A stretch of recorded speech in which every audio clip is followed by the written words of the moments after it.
is yet another exciting episode of Noblenews interview series. Welcome. I am Precious Onizebelu here at the Noblenews studio. Today, Noblenews brings to you yet another interactive and inspiring interview anchored by one of our interns, Vivian Abomann. In this episode, Vivian Abomann will host a significant figure, a woman of substance. Apart from serving humanity by advocating for the girl-child education, she is a mentor, reputable team leader, a leading researcher in early marriage, a professional guidance and counseling expert, an excellent professional teacher, an educator with an award for teaching excellence and achievement program fellowship from the Bowling Green University, Ohio, USA. Our guest has a BA in English literature. Stay with our interviewer as she dissects various aspects of the world of non-profit organizations with our distinguished guest, Hajiya Habiba Muhammed, the Director, Center for Girls Education, Zaria. Over to you, Vivian. Welcome to Noblenews interview series for interns. My name is Vivian Abomann, and today we are going to have an insightful conversation with a true great mother, a true trailblazer, and a women's advocate. Our guest today is none other but the Director, Center for Girl Education, Malama Habiba Muhammed. Her dedication to breaking barriers and reshaping mindsets, particularly the hit child education, has been truly instrumental. And today, join us to explore the impactful work of CGE from the visionary leader herself. Ma, you are welcome. Thank you. You are known by many, but for the benefit of our numerous viewers, can you please tell us about yourself? My name is Habiba Muhammed, and I am a wife, a mother, a sister, and I've been working in the development sector for some time, and my vision is to see that every girl, wherever she is in Nigeria, is educated. Can we know what the Center for Girls Education is all about? Okay, the Center for Girls Education is a girls' education center supporting girls to complete at least 12 years of schooling to ensure that a girl is able to dream big, have a voice, and be who she wants to be in life. For the Center for Girls Education, we have been working to support the girl child for her to at least have 12 years of schooling and be able to have some other skills that will support her lifelong journey from adolescent to adulthood. Can you share with us an inspiration or a pivotal moment that made you to dedicate your career to girls' education in northern Nigeria? Well, I would start with myself. I grew up as a second child in my family, and we have 3 girls and 1 boy. My mother was like a single mother because I lost my father when I was in JS1. So, and her struggle was she wants to see us educated. And she always tells us that that is the gap, that is the bridge between poverty and being self-reliant. So what I saw in my mother was what really moved me. And she's my hero, she's my role model, and I'm still working and praying for her because whatever I'm doing, I think the glory is back to her. From the organization inception, right from 2007, it was established to combat infant and maternal mortality. Now, how has the organization evolved over time and what challenges have you faced? So for Center for Girls Education, it has been a very long story. We started with supporting girls that have completed primary school and are transiting to secondary school. Our priority is to support the transition so that girls will not drop out after primary education. So when we started this, we provide safe spaces. A safe space is a space where girls meet with a trained mentor that they can discuss issues that concern the girl child and are able to learn some basic literacy, numeracy, and other life skills that will support them. So we now understood that we have issues with the completion of primary schools. By the end of primary 6, you find out that there are so many girls that cannot even read and write. So it was a great challenge for us. So we now sat and decided, what do we need to do?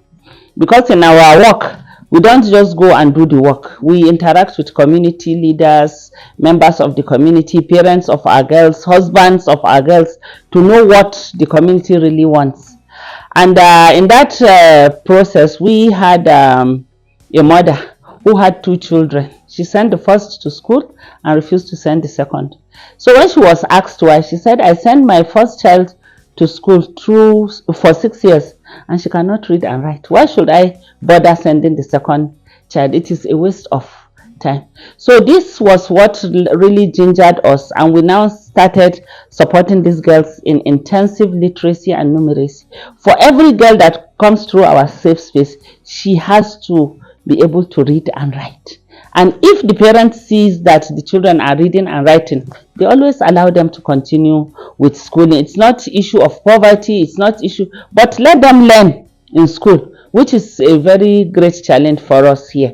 So for us at Center for Girls Education, we have different projects that we support girls with, because we believe that it's not all girls that will be able to do the same thing at the same time. So some of our projects at the center includes preschool. We went back to preschool because we believe that if a girl has good foundation, she can be able to navigate her life the way she wants it. So we support girls that are 4 to 6 years old in very rural communities in Jolly Phonics and Montessori methodology, for them to be able to grasp the foundation of education, so that when they move into primary school, they will be able to do wonderfully well. And since the preschool, about 4 years now, all our girls have been topping their classes in all the schools, all public schools that they go into. And some of the parents are even struggling to take these girls to private school because they saw that there is future in these girls. So the preschool is one of our pride. We work with these girls and we are happy that some of them, when we go to enroll them in primary 1, they are even above primary 1. They give them double promotion to primary 2. Yeah. And then we have another project that we implement, which we call the Adolescent Girls Initiative. This project is supported by Canadian and Norwegian government through UNFPA. So what we do here is to support girls that are in primary 6, as I told you earlier before, and we ensure their transition to secondary school. We provide them with safe spaces in primary 6, and we provide them with safe spaces in JS1. And when they are well grounded, these girls will refuse to drop out. Even when they are asked to drop out, they will not want to drop out, because they see that they have a vision, they have something they look forward to achieving in life. So apart from the Adolescent Girls Initiative, we have another project that we call the MASS project. The MASS project is the Married Adolescent Safe Spaces. For this project, we support girls that have dropped out from school and are married. For these girls, we work with their husbands for us to get their consent, then the community and religious leaders, for us to give these girls another chance, for them to be able to rewrite their stories. So we provide them with safe spaces, and for those that can, and we take them back to school, yes, at grades that are applicable to their ages and their academic performance. And those that cannot go back to school, we support them with vocational skills. And for the vocational skills aspect, we call the project apprenticeship-based vocational skills. What we do is we support girls in different types of vocation that they want. We have sewing, knitting, shoemaking, bag making, electrical, electronics, where they repair fridge, television, and they wire places. In one of our electrical electronics shop, a girl in Hongwe challenged her father that she can be able to wire their house. They don't have light. The father said, I will buy the wire and then you should wire it. And she and her friends did it. And everybody in the community now were saying, we want our children to be part of it. Initially, they were saying it is males' job. Why should girls be trained in electrical electronics? But when they saw that the girls were doing good, they now see that it's not just for girls, for everybody. So they want other people to join too. So we have phone repairs. They repair any type of phones. And we have girls that are into poultry, animal husbandry, oil processing, that is mangoli. So we have them in their creating shops for them in their communities. And then we work with the government of Kaduna State to support some of our girls in BATC here in PZ, and some at ITN in Zongo, and we have others in Ahmadu Bello University ISAF Center, where we train these girls to be able to learn these skills so that they will ensure that not only them, but their own children too are able to go to school. Wow. Yeah.